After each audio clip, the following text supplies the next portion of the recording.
What happens when two of Hollywood's most powerful women, friends for over 2 decades, sit down for what should be a celebration of success, only for one to unleash an attack so brutal, so unexpected, that it leaves an entire studio audience gasping in disbelief?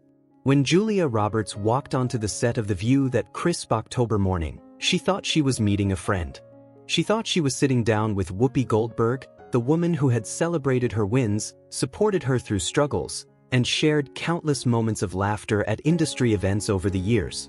She had no idea that behind Whoopi's famous smile was a resentment that had been building for months, a jealousy that had turned toxic, and a plan to humiliate her on live television in front of millions. This wasn't just an interview gone wrong. This was a friendship shattered by envy disguised as tough questioning, a public betrayal orchestrated by someone who was supposed to be in her corner, and a moment that would force America to confront an uncomfortable truth. When does success make you a target, even to those closest to you? And why do we sometimes wound the people who remind us of what we haven't achieved? The entertainment world operates on an unspoken code.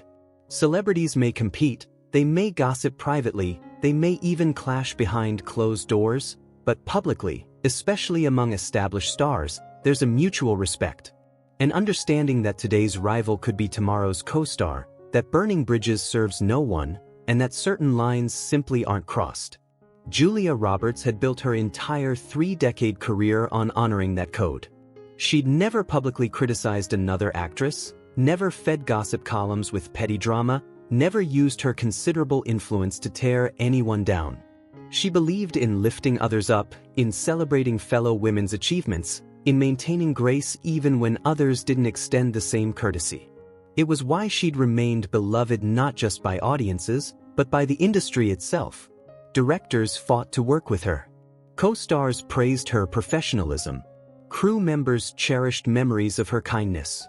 But that code, that professional respect, that friendly bond she thought she shared with Whoopi Goldberg, was about to be violated in the most public way imaginable.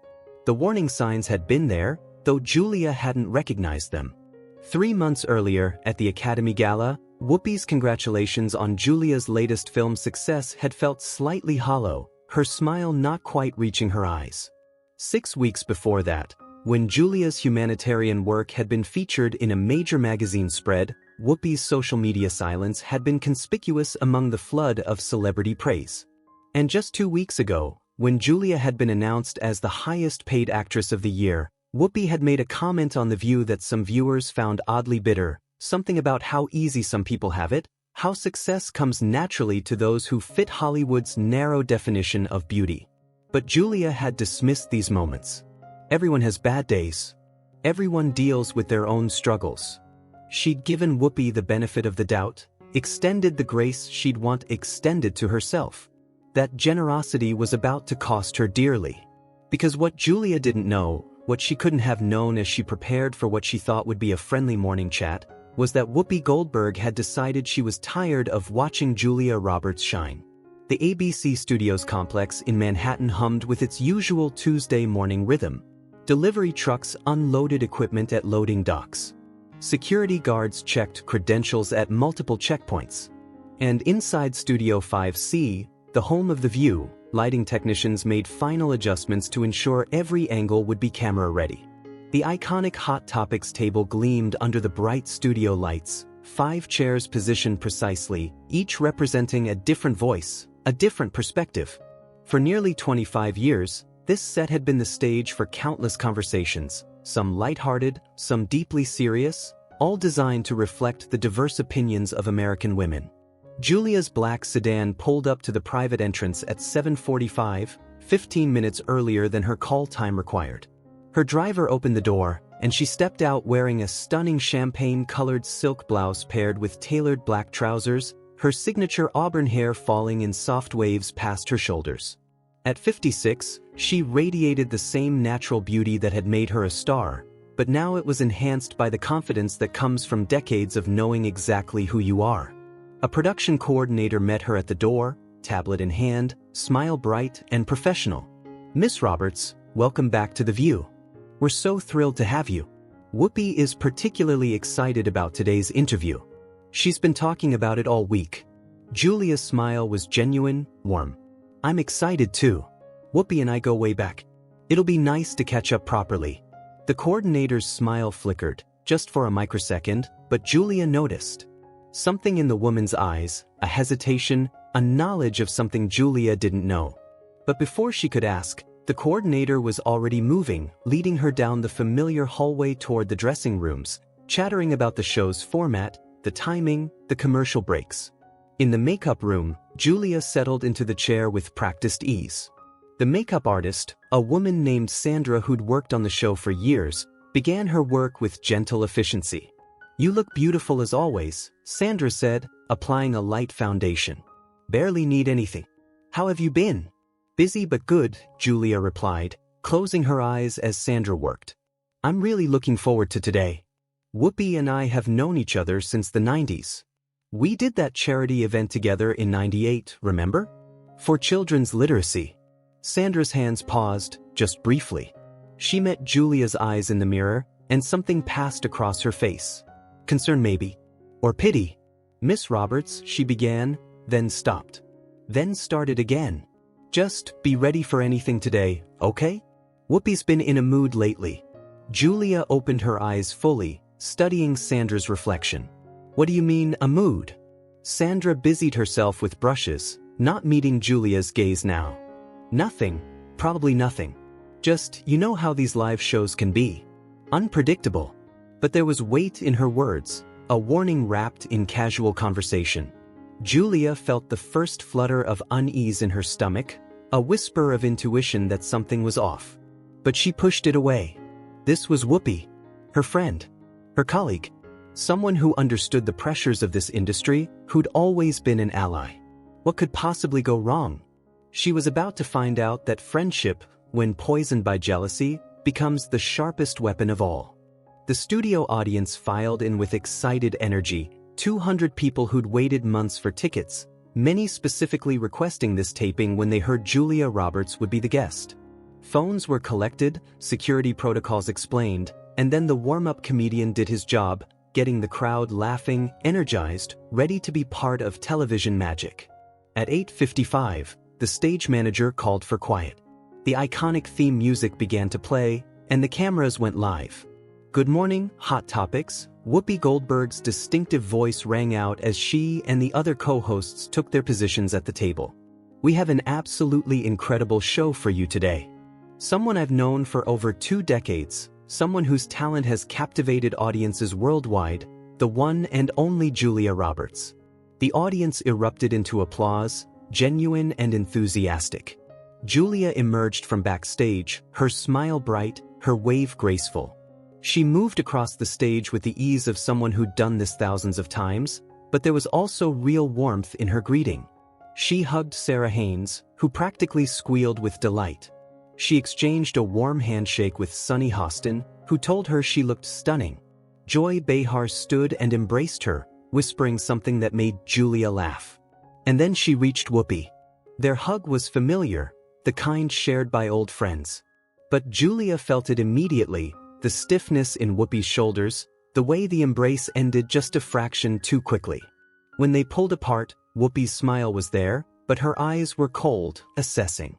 Julia chose to ignore it, settling into the guest chair, crossing her legs comfortably, turning her attention to the panel with open, friendly expectation. The conversation began smoothly enough. Whoopi led the discussion, asking about Julia's latest film, a powerful drama about a woman rebuilding her life after loss.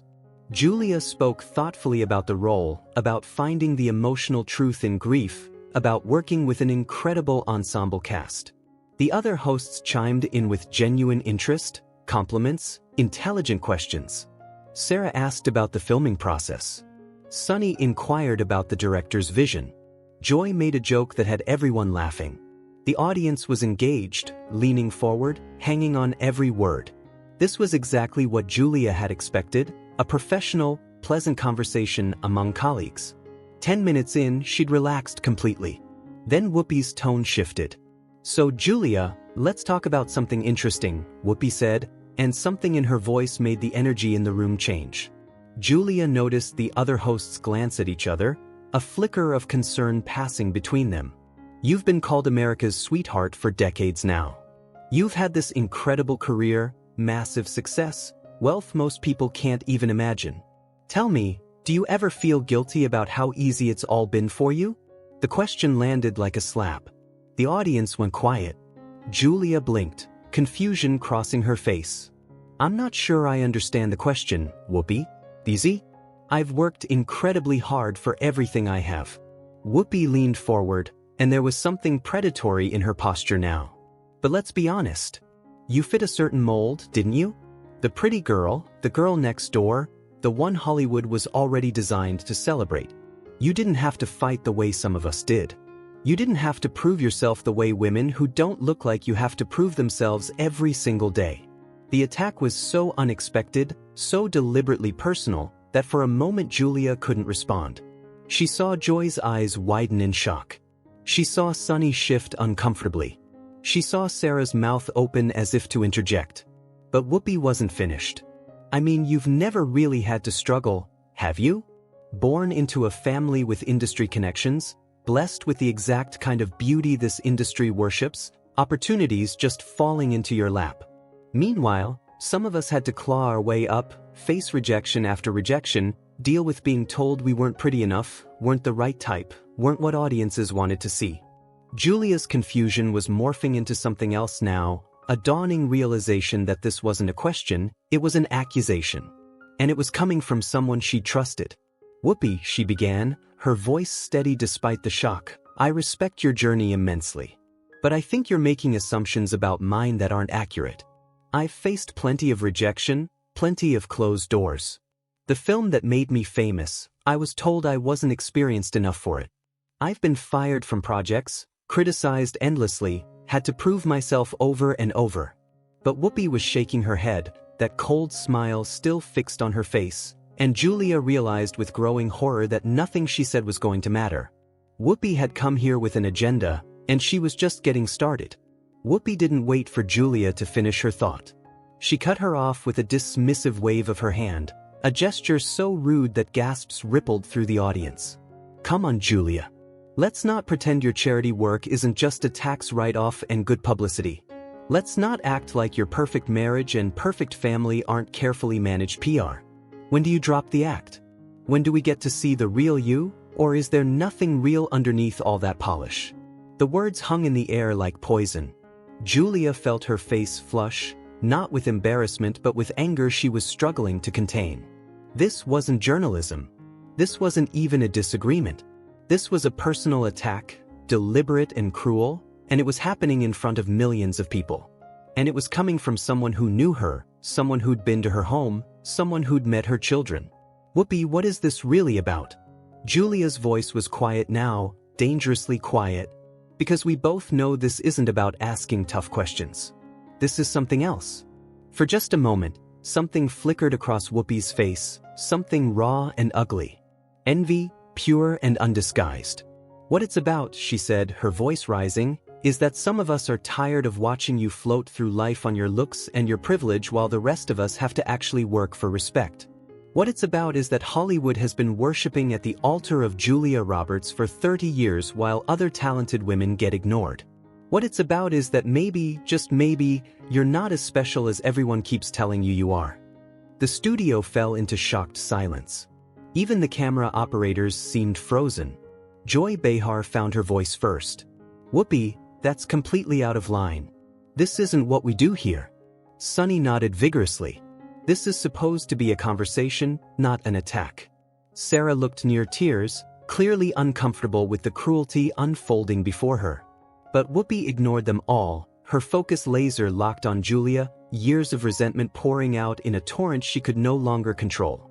And your kids, she continued, crossing a line everyone knew should never be crossed, growing up with every advantage, every door already open, never having to wonder where their next meal comes from or whether they're good enough. Must be nice to buy your children a perfect life. That was the moment.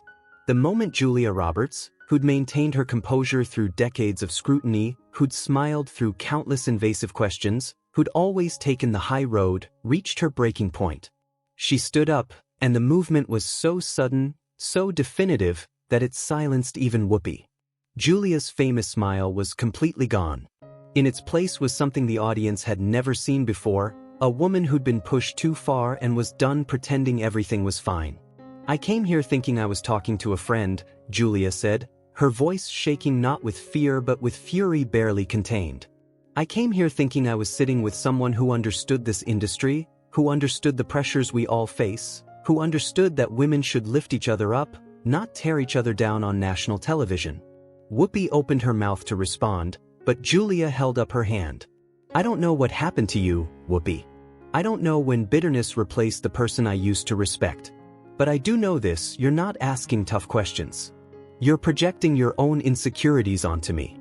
You're trying to diminish my life, my work, my family, to make yourself feel better about whatever you're struggling with. And I won't participate in that." Julia reached down, picked up her purse with deliberate calm, and looked Whoopi directly in the eyes. "You want to know the real me? The real me knows when to walk away from toxicity, even when it's wearing the face of an old friend. Especially then." And with that, Julia Roberts turned and walked off the set with her head held high, her dignity intact, leaving Whoopi Goldberg sitting in stunned silence at a table that suddenly felt very small. The audience didn't hesitate.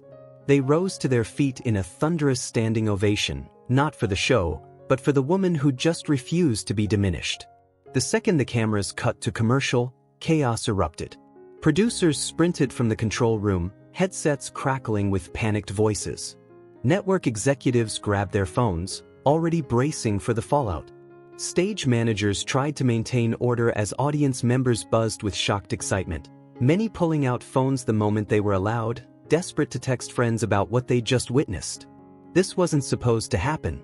The View had controversial moments before, heated debates, uncomfortable exchanges, but never had a guest of Julia Roberts' caliber walked off the set. Never had a host attacked someone with such personal venom. And never had that host been Whoopi Goldberg, the show's moral center, its voice of reason. Whoopi sat frozen at the table, the reality of what she'd done beginning to penetrate her anger. Joy Behar turned to her, voice low but furious. "What the hell was that, Whoopi? That wasn't an interview. That was a hit job." Sunny was shaking her head, visibly upset. "She's supposed to be your friend. How could you do that to her?" Sarah had tears in her eyes, her Midwestern sensibility shattered by the cruelty she'd just witnessed. The other hosts' reactions made it clear this hadn't been planned, hadn't been discussed. This had been Whoopi going rogue, letting jealousy override judgment, and they wanted no part of it. "We go back in 2 minutes," a producer called out, his voice tight with stress. "Whoopi, you need to address this. You need to explain. But how do you explain envy? How do you explain watching someone else's continued success while feeling your own relevance fading? How do you explain attacking someone simply because their light makes your shadows more visible?" Meanwhile, Julia had already left the building. Her driver had the car ready, and she slid into the back seat without a word, her composure holding until the door closed. Only then did she allow herself a shaky breath, the adrenaline of confrontation giving way to the ache of betrayal. Her phone was already exploding with messages, her publicist calling repeatedly, but she silenced it all. She just wanted to go home. Within 15 minutes, the first clips hit social media. Audience members who'd been watching live recorded their television screens. TikTok videos appeared with captions like, "I can't believe what I just saw on The View." Twitter exploded as the East Coast audience finished watching and immediately took to their keyboards. The hashtags formed organically and spread like wildfire. Hashtag Stand with Julia. Hashtag Whoopi crossed the line. Hashtag jealousy, not journalism. Within an hour, all three were trending nationally. But it was the celebrity response that truly amplified the moment. Reese Witherspoon was one of the first, tweeting simply, "Grace under pressure. That's leadership. That's strength. Proud of you, Julia Roberts." Viola Davis followed with, "There's a difference between holding people accountable and tearing them down out of bitterness. What I just watched was the latter." Even younger stars who'd never worked with Julia chimed in. Zendaya posted, "If you can't celebrate other women's success, check yourself. That's not feminism. That's just mean." The response was nearly unanimous. What Whoopi had done wasn't brave truth-telling. It was exactly what Julia had called it: projection disguised as journalism, insecurity weaponized into cruelty. The most damning reactions came from crew members, people who'd worked behind the scenes with both women over the years. An anonymous View staffer told a reporter, "We've watched Whoopi become increasingly bitter whenever certain guests were booked. She made comments about Julia for weeks before this. This wasn't spontaneous. This was premeditated." The narrative was forming, and it wasn't in Whoopi's favor. By 6 o'clock that evening, the pressure on Whoopi Goldberg had become unbearable. ABC's phone lines were jammed with angry callers. Sponsors were sending urgent emails asking for clarification before making decisions about future advertising. The View's official social media accounts were drowning in thousands of comments, 90% of them condemning Whoopi's behavior. The network needed damage control, and they needed it immediately. Whoopi's statement was released at 7:15, carefully crafted by a team of publicists and lawyers who'd spent hours trying to find words that would calm the storm without admitting real wrongdoing. "I have nothing but respect and admiration for Julia Roberts and her remarkable career. As a moderator and journalist, my responsibility is to ask challenging questions that spark important conversations about privilege, access, and the different paths women take in this industry. Today's discussion became more heated than I intended, and I regret if my delivery caused discomfort. These conversations about inequality and opportunity are vital, and I hope we can continue this important dialogue with more understanding on all sides." The response was immediate and scathing. Social media tore the statement apart within minutes. "I regret if my delivery caused discomfort? How about I'm sorry I ambushed my friend on live television," one user posted, receiving 40,000 likes in an hour. "Notice she didn't apologize for what she said, just how she said it. Classic non-apology," another pointed out. She called Julia's charity work fake and attacked her children. "There's no important dialogue that justifies that," wrote a popular culture blogger whose post went viral instantly. Entertainment journalists began pulling receipts, finding previous interviews where Whoopi had been noticeably cold toward successful actresses who fit traditional beauty standards.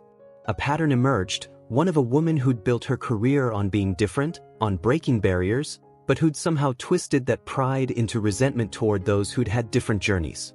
Joy Behar, notably, posted her own statement that evening, one that barely disguised her disapproval of her co-host. Honest conversations require respect as their foundation. Without respect, it's just noise and hurt. "I've always admired Julia Roberts' grace, on screen and off. It was the kindest criticism possible, but everyone understood the subtext." Even Whoopi's own colleagues were distancing themselves.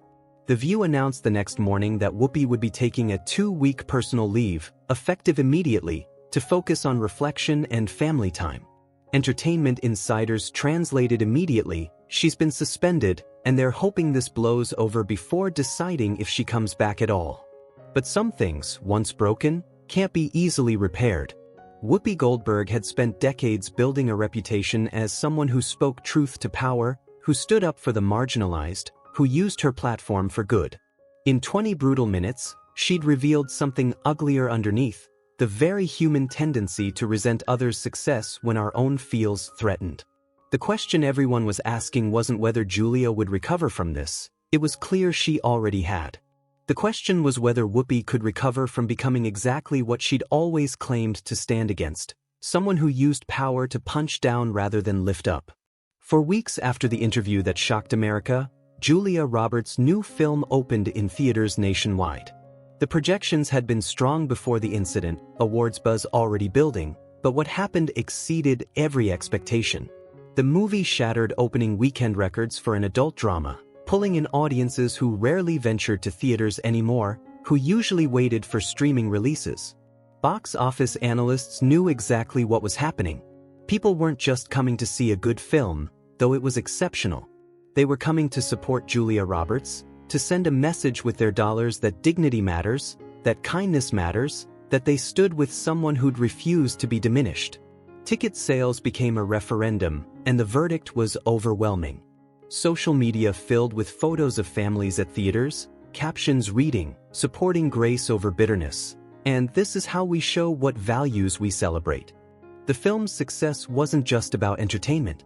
It became a cultural statement, proof that audiences were tired of cruelty being rewarded, tired of watching people tear each other down for clicks and ratings, ready to put their money where their values were.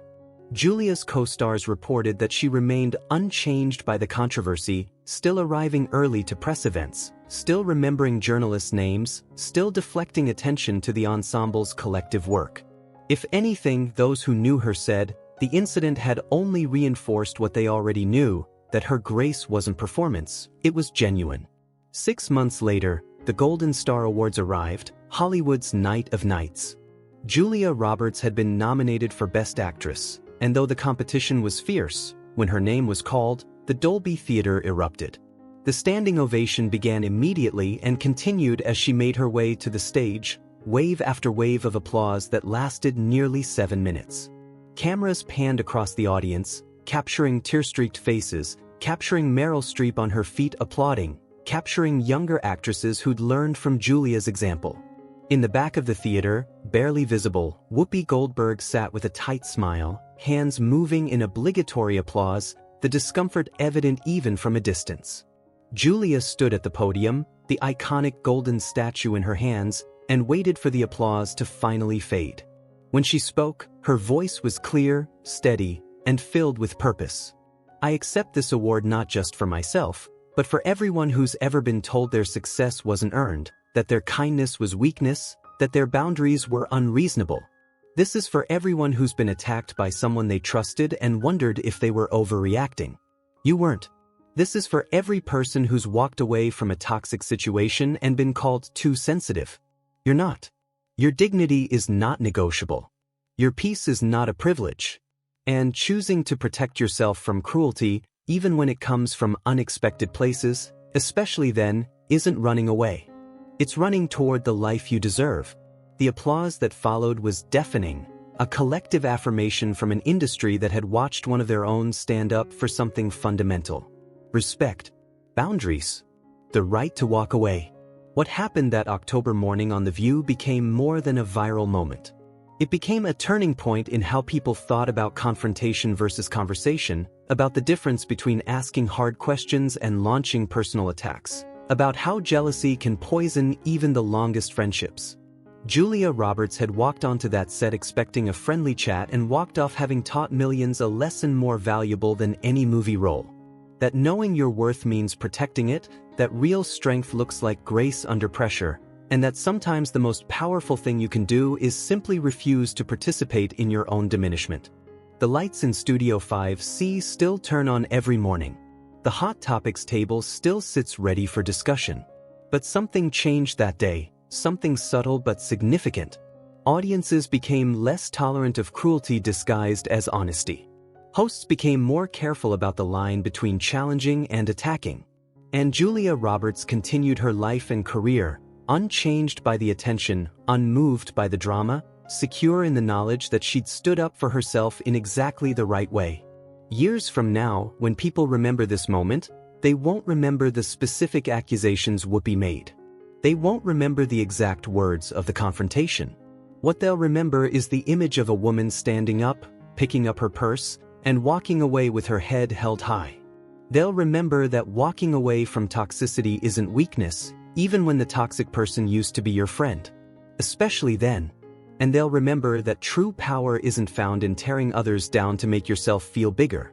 True power is knowing when someone else's bitterness has nothing to do with you and everything to do with them. Julia Roberts reminded the world that day that everyone, famous or not, successful or struggling, deserves to be treated with basic human respect. And that protecting your peace isn't selfish. It's essential. That's the story that will endure long after the controversy fades, a reminder that choosing dignity over drama, kindness over cruelty, and self-respect over staying in toxic situations isn't just acceptable, it's the only path to a life worth living. And in the end, that's the most powerful statement of all.